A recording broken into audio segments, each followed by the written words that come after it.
Well, it's your boy Cyrus Bermay, and UFC 308 just wrapped up, and it was a really good card. A few things kind of lowered down the points for it, which I'll explain later, but let's first go over the fights. Miktik Orobai versus Mateusz Rebecki. I think this was fight of the night. Great fight. Orobai lost no aura, and it was pretty insane. The we call it a mouse, or just the ball he had under his eye. If it was like in America, that fight was in America, they would have stopped it. And even some point, Orobai even cut Rebecki.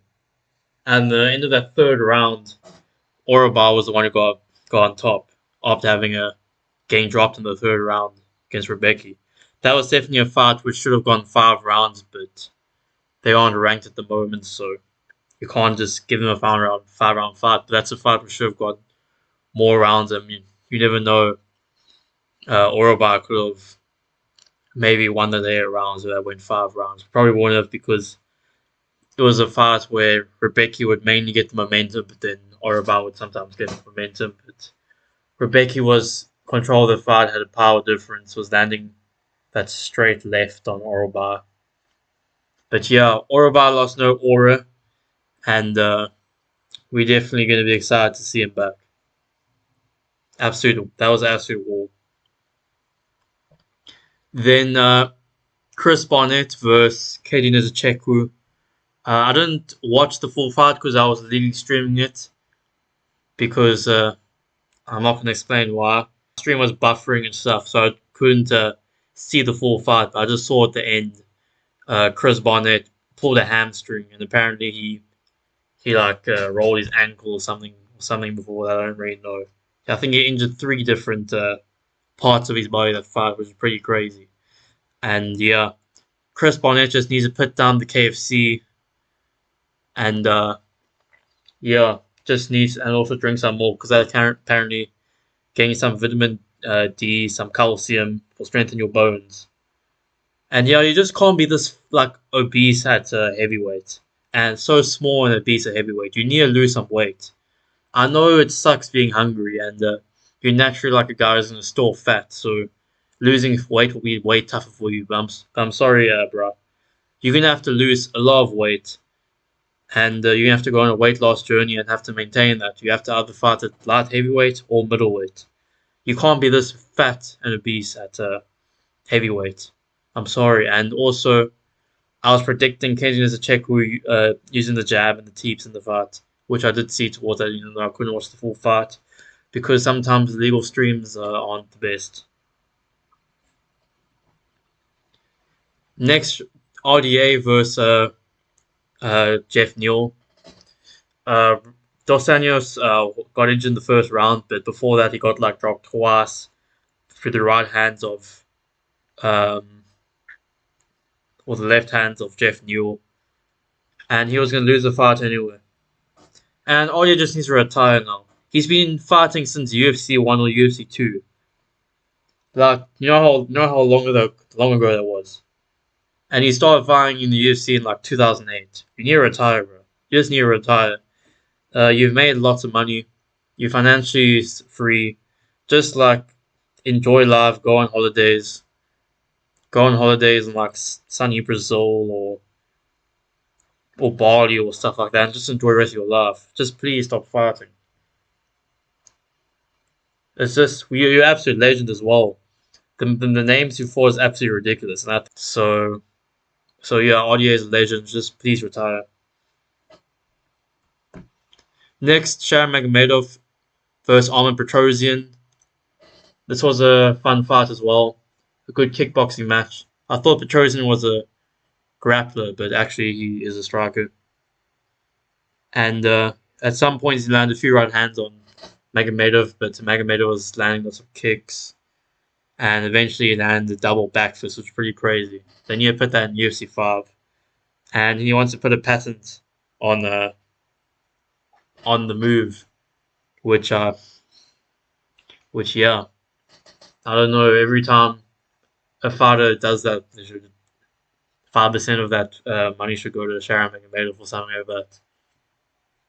But yeah, great performance, and hopefully we get him on the UFC China card because he didn't take too much damage. I think his left eye was a bit bruised, but like the card's like in 4 or 5 weeks, they'll heal up fine. And yeah, I think Shan Magomedov, a lot of activity is what gets fighters hype, and also the China card could get one extra fight added onto it, which would make it really good. All the fights which I predicted in my previous predictions video, I got the predictions right. Then Ankalaev versus Rakic, I predicted this fight really well. Ankalaev decision, where Alexander Rakic relied on being the taller fighter and fighting with the back foot uh, to make the fight difficult for Ankalaev. But Rakic has no boxing and no boxing defense. I didn't really see him land anything else besides a jab on the feet, and he was just landing kicks as while Magomedov, Ankalaev was landing a straight hand down the pipe because Rakic doesn't really keep his hands up when he's going backwards in a straight line, and that left hand or right hand was landing pretty much the whole fight, and Ankalaev just landed more hands on the chin, which got him the decision, which is fair. Now we finally get to see Alex Pereira versus Ankalaev, which is a fight we definitely need to see.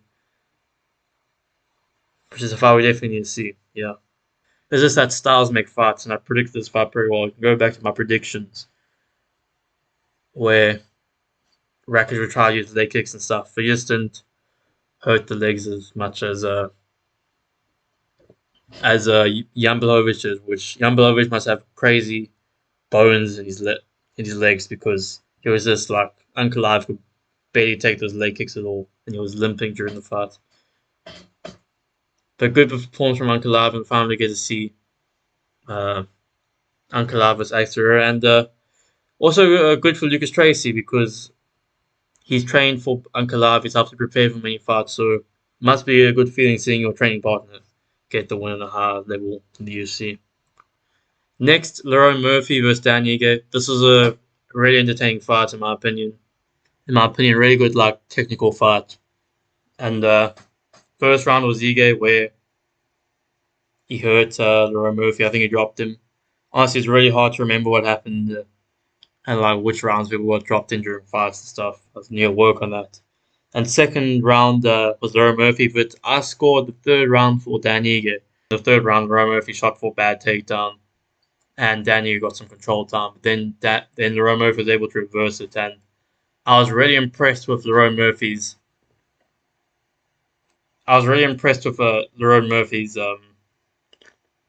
Wrestling this fight. His wrestling and grappling is really good, and normally I don't get entertained watching grapplers in the UFC, but I think Lerone Murphy is a really fun wrestler to watch. I expected Lerone Murphy to be a striker, but no, he's a really good wrestler. The trips he had, the head positioning he had when wrestling, he's just really good wrestling. Wrestling I was really impressed with. And I want to see him fight someone in the top 5 or top 10 like Josh Emmett or something, or maybe Brian Ortega. Anyone would kill Brian Ortega nowadays. The guy's absolutely finished. He's a walking injury. You need to put bandages, give him bandages and crutches at this point for Brian Ortega. But yeah, great performance from Lerone Murphy. American brother, Lerone Murphy. Oh, this one is pretty sad.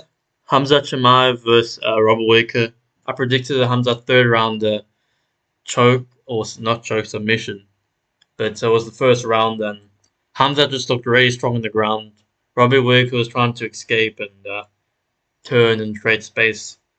But then Khamzat just got a neck crank.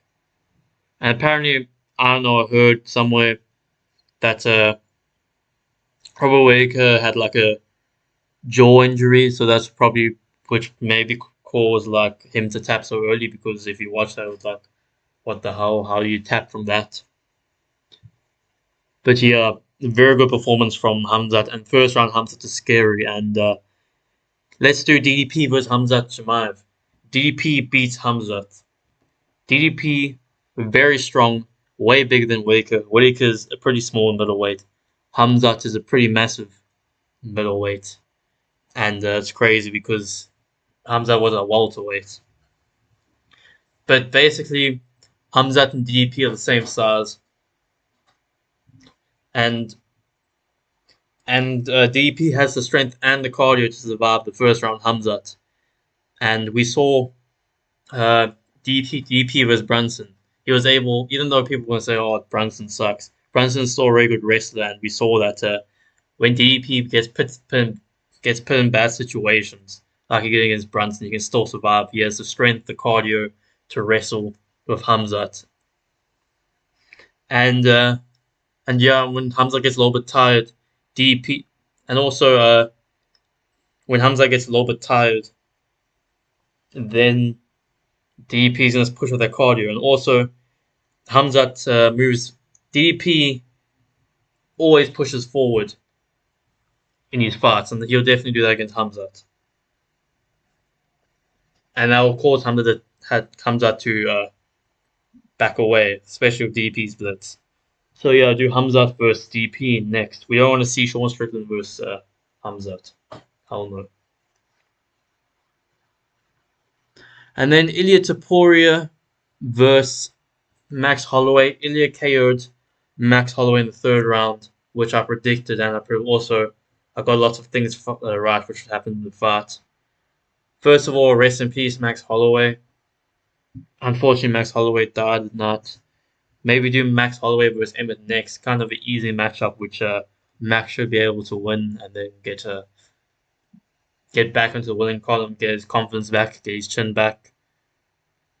And yeah, if you watched my previous video, first of all, we would have found out that Ilia Topuria is involved, and second of all, I predicted that this fight would be pretty close until Ilia Topuria got the KO, and it was pretty close. I gave the first 2 rounds to Ilia Topuria, and either could have gone either way. I'm not the best at remembering exactly how the fight went after the fight happened, but the fight was pretty close. Other people thought Ilia Topuria is going to absolutely dominate, or the casuals who hate Ilia Topuria and love Max Holloway thought that Max Holloway is going to dominate.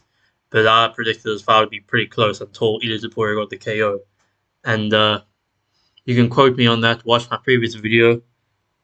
And yeah, I might be the dumbest, smartest UFC fight predictor. I predicted Ilia would be using or Ilia or Max would be using calf kicks this fight, leg kicks, and Ilia used that to try and slow down the movement of Max Holloway. And Max was not scared at all exchanging with Ilia Topuria. He would, and which was kind of surprising for me. And that worked well in the early rounds where Max Holloway was able to make it close because he wasn't really scared of exchanging with Ilia Topuria. But then when we got to the third round, and Ilia was starting to land on Max Holloway, starting to cut off the cage, which I also predicted, and landing shots. Max Holloway tried to exchange with Ilia Topuria. He tried to knee Ilia to the body, chin completely down. I mean, hands completely down, and then the left hook landed, and then that was the night when Max Holloway died. And yeah, great performance from Ilia. Not Ilia's cleanest performance, but obviously it's Max Holloway. Is very good. And yeah, that was the fight. And this was a really good card as well.